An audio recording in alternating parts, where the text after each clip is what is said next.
Support comes from Mosby Building Arts, a residential remodeling company guided by discipline, preparation, and attention to detail. Call Mosby.com.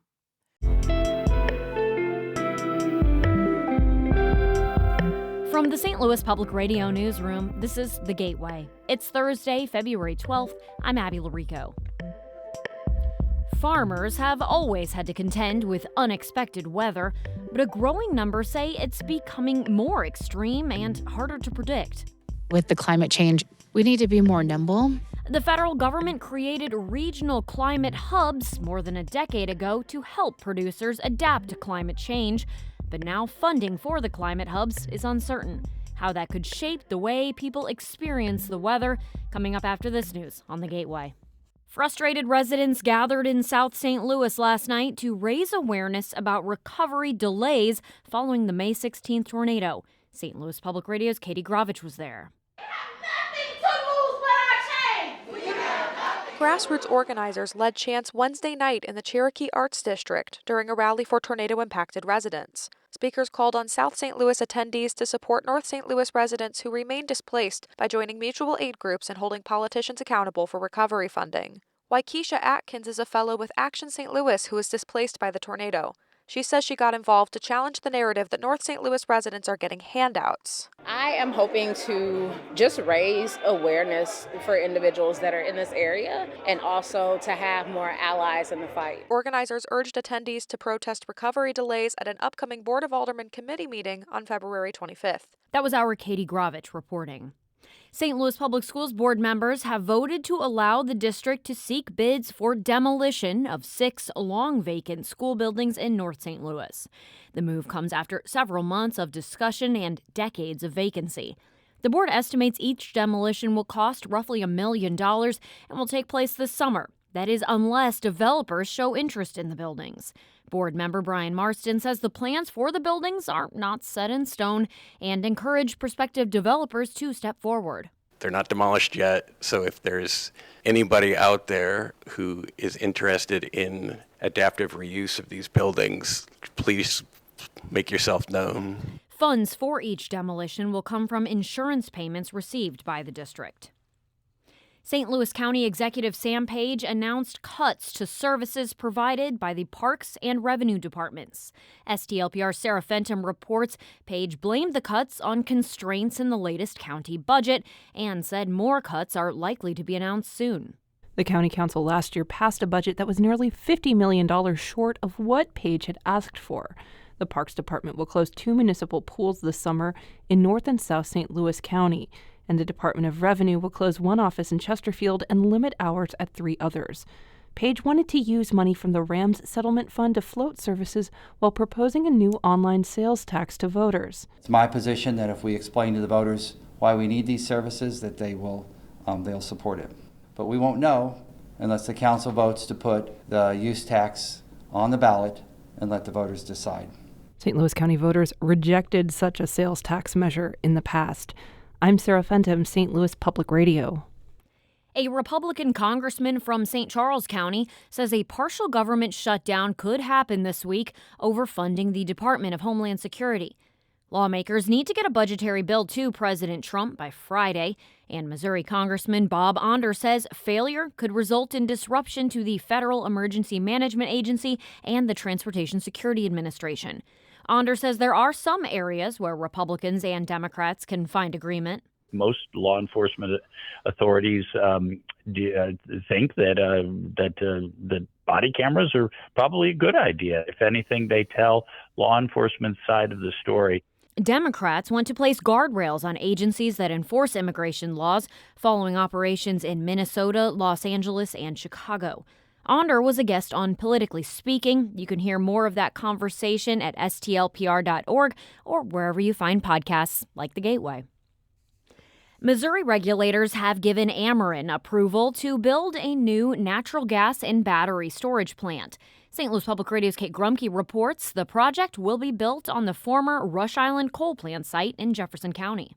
In filings, Ameren officials say the Big Hollow Energy Center is necessary in part because large load customers like data centers will need a lot more energy in the coming years.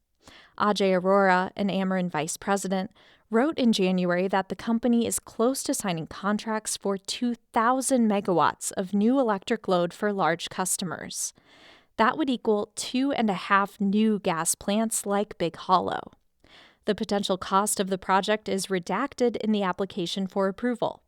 Ameren's filings show a similar natural gas plant being built in St. Louis County with a $900 million price tag. I'm Kate Grumke, St. Louis Public Radio. A new bill in the Illinois legislature would allow drivers with autism to order special license plates for their cars. Senate Bill 3904 would let the Illinois Secretary of State issue autism and neurodivergent license plates starting next year. The plates would be available to Illinois residents with autism as well as their parents. Advocates say the plates would be especially helpful for first responders during traffic stops or emergencies. People who apply would be required to submit paperwork from their doctor confirming the diagnosis.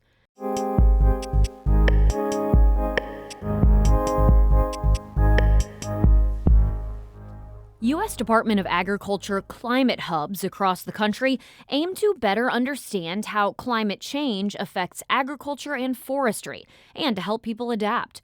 But the future of these hubs is uncertain, including the one that serves Missouri and Illinois. As Harvest Public Media's Rachel Kramer reports, that's as farmers across the country continue to experience more extreme and unpredictable weather. It's 10 degrees at Heritage Hill Farm in central Iowa. Except for some garlic sprouts poking out of the ground, everything is brown and yellow this winter morning.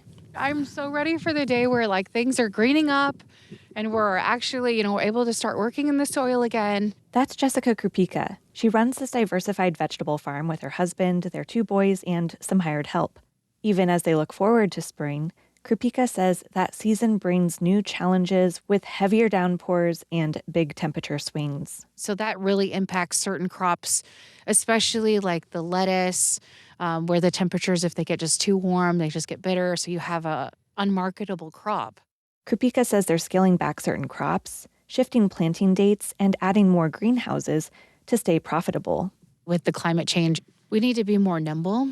Over 3/4 of Iowa farmers surveyed by Iowa State University say climate change is happening. And the USDA created regional climate hubs over a decade ago, in large part to help producers adapt. Julian Reyes was the national coordinator for the 11 hubs for several years. There was a lot of great climate data, for example, that existed at NOAA and at NASA, but there needed to be an in-between, right, to translate what that meant for farmers, ranchers, and foresters. And that's where I think the climate hubs excelled the best. Last year, the Trump administration proposed cutting funding for the hubs in its 2026 budget request. Congress slashed the funding, according to committee notes in November, but just how much the hubs will lose is unclear. A USDA spokesperson said budget allocations are still being formulated. Reyes says the hub's annual funding was roughly $30 million before he left in 2024. They definitely punched above their weight. For the amount of funding that they received, they delivered benefits to not only the USDA, but farmers, ranchers, and foresters.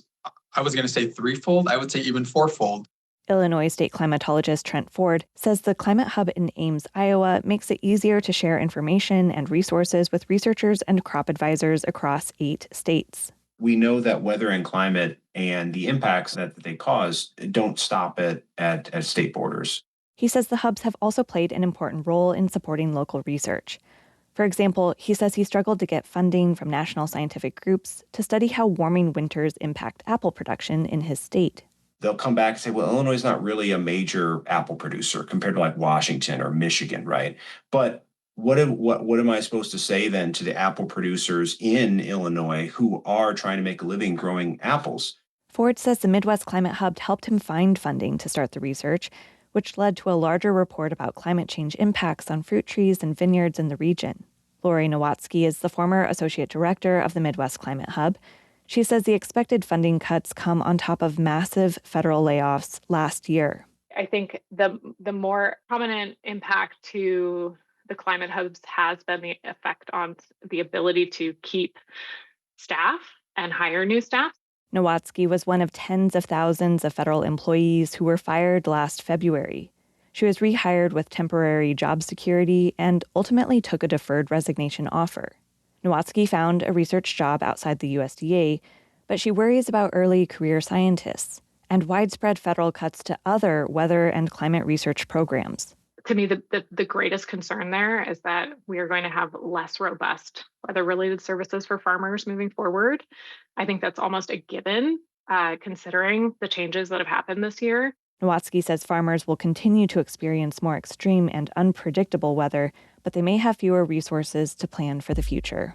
I'm Rachel Kramer, Harvest Public Media. Harvest Public Media is a collaboration of public media newsrooms in the Midwest and Great Plains, including STLPR.